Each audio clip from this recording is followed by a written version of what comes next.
comes for the quarter pole. 3/4 in 1:13.4. On the inside, it is Shotsky. And on the outside, it's Monday Morning Quarterback. Max Player's out in the middle of the track. Then it's New Commission and Portos. And now there's an eighth of a mile to the finish. Shotsky digs down on the inside. Monday Morning Quarterback. But here is Max Player on the outside to take over the lead in deep stretch. And Max Player will win the Withers by almost 3 lengths. Shotsky was second. It's a photo for third.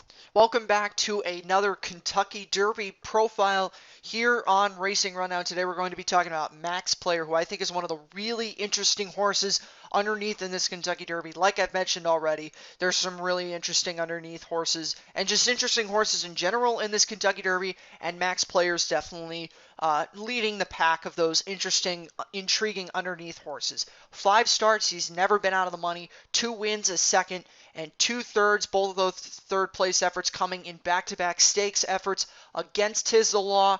We're going to look at all 5 of his career starts and look at him in terms of what I think he's going to do in the Kentucky Derby. His first career start was at Parks. A lot of horses that we've talked about here already talked about New York Traffic coming out of Parks. Another horse who is not on the Kentucky Derby Trail, Independence Hall, also came through Parks, but he was second, beaten only a half length on debut at Parks.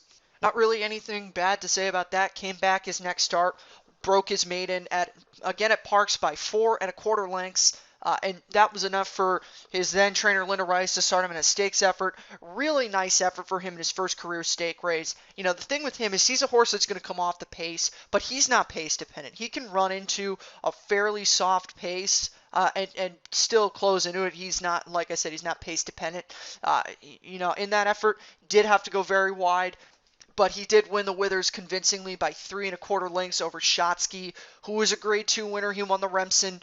So it was a really nice win for him, but he kind of got put on the shelf after that due to the pandemic shutting down racing in New York. He wasn't able to have a start between the Withers and the Belmont Stakes, which was his first start between those 2 races. And he was coming off a bit of a layoff, and it was a question mark going into that race what we were going to get from him because we didn't really know what kind of a horse he was. I know when I had Jay Privman on this show for the Belmont, both of us were kind of, this is a horse that has won a stakes race. He's never been out of the money.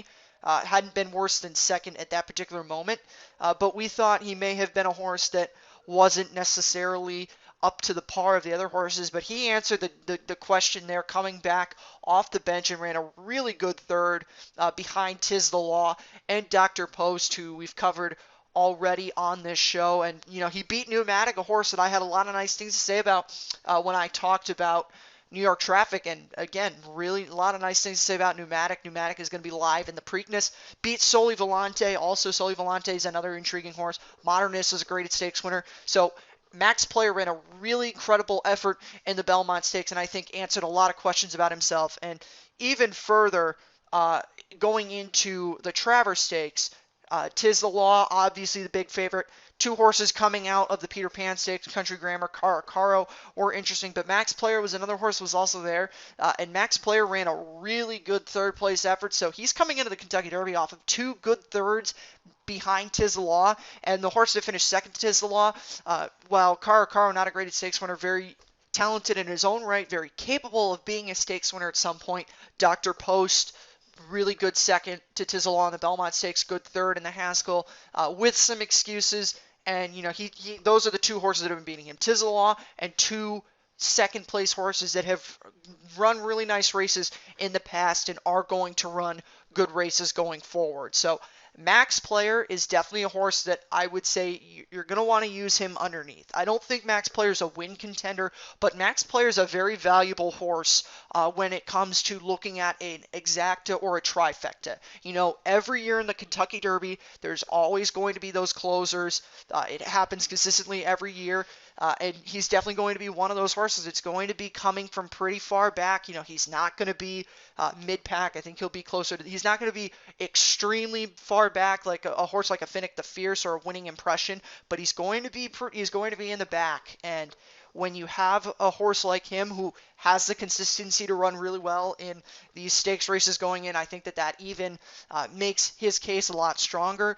I could definitely see someone putting him to be a good third like he has been in his last 2 races.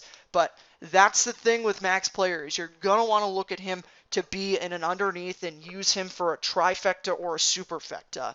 Maybe even an exacta if you think he's really that good. I don't think he's finishing second in the Kentucky Derby good, but he should definitely, if you're playing a trifecta or a superfecta, definitely you're going to want to consider using Max Player because he's going to be a nice price. He's going to be a horse that really has the history. If you go back and look at horses that have similar running styles to Max Player, horses like him tend to run well in Kentucky Derbies.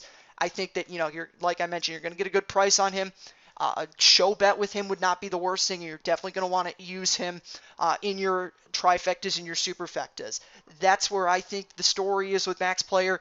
Even though he's not a win contender, he's definitely one of those horses that has a really, really strong case to run well in the Kentucky Derby, and I think he's going to.